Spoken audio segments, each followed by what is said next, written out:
you are has to be the most prolific author on Minnesota sports and sports in general. No, stop, really. Well, you've done 50 books. Talk about a man. I got a man crush on this guy, right? He just writes these great sports books all the time. I love Brett Favre.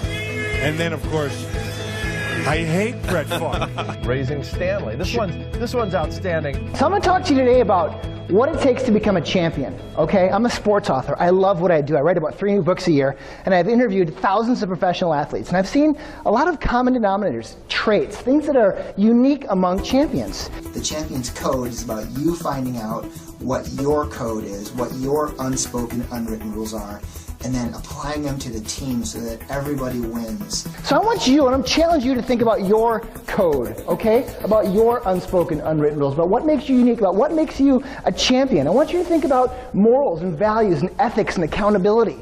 I want you to think about your reputation. The thing that I like most about it is that he was willing to say there's many ways to motivate people. And I think that is something that is very helpful for people as they get into management. Herb Brooks inspired me. There's a big difference between motivation and inspiration. I could motivate any one of you in the room right now. I could hold a knife to your throat and get you to do whatever I want you to do. But to inspire you, that's magic. That's Oprah material, right? Herb Brooks inspired me. I didn't ask for it. It just happened. So I decided to write a couple books. America's Coach, Remembering Herbie, create the Herb Brooks Foundation. Proudly, I'm now president of this wonderful organization that gives back to grow hockey, because that was Herbie's passion, to grow hockey in Fairmont and South Dakota, North Dakota, and Texas and California. Get everyone drinking our Kool-Aid, because that's our passion. What's your passion? I don't care if you understand hockey. I want you to think about your passion. I mean, I'm a big sports fan, and I think that he did a great job of using sports to really create life lessons for people and how they can live their life. And it's just amazing how you can connect those things from a business standpoint, leadership, personal. I really think that it hit all of our group, and they left learning something. Being a champion in the world of sports isn't necessarily about winning championships. That's not what this is about. It's about doing the little things. Individuals win games. Teams win championships. Champions are all about playing the game the right way, with respect. That's what's cool about sports, is that the message is universal. It doesn't matter what organization you're a part of. The message about how successful teams win championships or do things the right way on and off the field, how they represent their teams, their communities, it's universal. As I've learned from my research, champions are internally driven to succeed, okay? And that starts with passion. Kirby Puckett. Kirby was my guy in Minnesota. There he is, Game 6, game-winning home run, World Series. Look at that smile on his face. You know the old cliche, find a job you love and never work a day in your life? You know the old cliche, first one to the office, last one to leave? That was Kirby. He was a gym rat. That's what they call him when they can't get rid of him. They just always want to hang out. I love hanging out with professional athletes because they're so incredibly passionate about what they do. Their whole life has been built to getting to the tip of the pyramid, right? To become the best of the best. You can't fake passion. I love hanging out with passionate people because they're so good at what they do. It's a good, uplifting, positive thinking thing that we can take home and try and motivate our salespeople. The same things are successful about teams and winning championship teams that do things the right way with respect.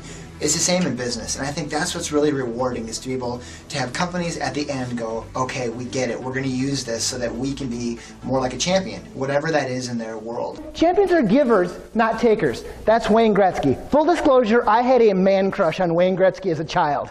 I had posters in my room. I love this guy. Wayne's a giver, not a taker. He's the all-time leader in NHL history in goals and assists, but he's got twice as many assists than goals. Champions are givers, not takers. Wayne used to always say, a goal makes one guy happy. An assist makes 2 guys happy. My 9-year-old daughter scored her first hat trick this summer in soccer. That's 3 goals. She also had an assist. On the car ride home, I said, honey, I'm most proud of the assist, because great passes come from the heart. Champions are givers, not takers. And champions, they're compassionate. That's Sarah Tukulski in the middle, Liz and Mallory there on the right, captains for the Western Central Washington women's collegiate softball team. Big rivalry. Western Oregon, Central Washington, playing in a big game a couple years ago. Sarah's up to bat, runners in second and third. She'd never hit a home run before, and she stepped up, big game, boom, hit her first dinger. She was so excited. Her teammates in second and third rounded the base, are waiting for it home. The dugout emptied, all of her teammates are there jumping up and down. They can't wait to celebrate. Sarah's rounding first, and she got a little excited, and she turned, and she blew her knee out. And it was bad. ACL, MCL, it's a train wreck. She's laying there in a heap, and she's sobbing, and her coach comes over and says, ump, we're going to pinch run for her. And the ump says, I'm sorry, you can't. It's against the rules. She'll be credited for a 2-run single she touched first base. Well, can her teammates help her? I'm sorry, they can't. It's against the rules. And Sarah's laying there crying, and then Liz and Mallory came over and they said, hey, ump, is there anything in the rules that says we can't help her because she earned that home run? And he said, no. So they picked her up. And they took her over to second base and they lowered her down. And then they took her over to third base and they brought her home because she earned that home run. See, that's what champions do. They're compassionate. Champions work harder than everybody else. That's Tom Brady. Tom was the 199th overall pick of the 6th round of the 2000 draft. 31 teams passed on Tom Brady 6 times before the New England Patriots said, sure, we'll take a flyer on a backup quarterback from Michigan. You know how Tom Brady motivates himself? Every time he plays one of those 31 teams, he makes them pay. Tom Brady works harder than everybody else. He outworks them. This guy sleeps in the office. It's amazing. He's constantly breaking down film. He has a coach for everything. Nutritionist, a strength and conditioning coach, a quarterback coach, offensive coordinator. How many of you have a coach? You know, professional athletes spend 95% of their time working on the game. Only 5% is actually playing. How many of you have spent hours and days and weeks studying your competition on Google, really diving deep, because that's what they're doing all day. When you see them on Sunday, that's just the culmination of so much hard work. There's no substitute for work ethic. What makes you extraordinary as you think about your code, your unwritten, unspoken rules? What is it about you?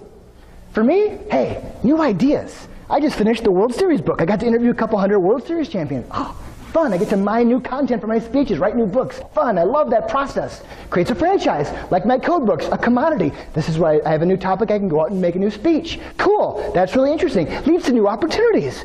Now, I did this book. One of the code books is really fun. It's about hockey fighting. Believe it or not, I am an expert in hockey fighting. Ray, are you a hockey nut? Oh, this guy's already raising his hand, Ray. Sorry, man. Yeah, that's fun. So we just turned this book into a movie with a guy who won an Academy Award. No kidding. I'm in it for like 30 seconds. It's great. These are new opportunities. I mean, I've had CBC satellite trucks roll into my driveway. Ross, there's a big fight. Can you break it down for us? Okay. I mean, hey, you become an expert, you roll with it, right? Champions set goals and they visualize success. Just wrote this really cool book, Raising Stanley. Interviewed a couple hundred players, and the criteria, you had to have won the Stanley Cup to be in the book. So when I wrote the book, I interviewed a lot of players from the 2008 Detroit Red Wings. And I asked a lot of them, I said, were you surprised when you won the cup? And they said, absolutely not. It was our goal the first day of training camp. We're going to win the Stanley Cup. That goal was reinforced every day. They talked about it. They set down a game plan. People bought into whatever role they were going to do. And when they won it, it wasn't a shock. That was their expectation. You know, it's amazing. I speak to a lot of Fortune 100 companies, talk to their sales groups. And it's amazing how many of them don't have goals set every week, every month, every year. Champions set goals and they visualize success. And when they come true, it's not a shock. Everyone assumes a role. It's like Jim Collins talks about in his book, Good to Great, about who gets on the bus. Great leaders find out which people they want to have on their bus, who they got to get off their bus, and it's not just being on the bus. It's about finding which seat that person needs to be in, which role they're gonna do. Coaches, you're coaches, you're leaders. Who gets seats in your bus? There's the key here, there's no one right way, okay? Whoever you choose to lead. See, great coaches, they understand how to motivate people. They understand which buttons to push on which people. Well, let's start with this guy, Vince Lombardi. Vince motivated through fear. Just wrote another book, the sequel to Raising Stanley, called Raising Lombardi. I talked to a lot of old Packers, Bart Starr, Paul Hornung, Jerry Kramer, and I want to know about Lombardi.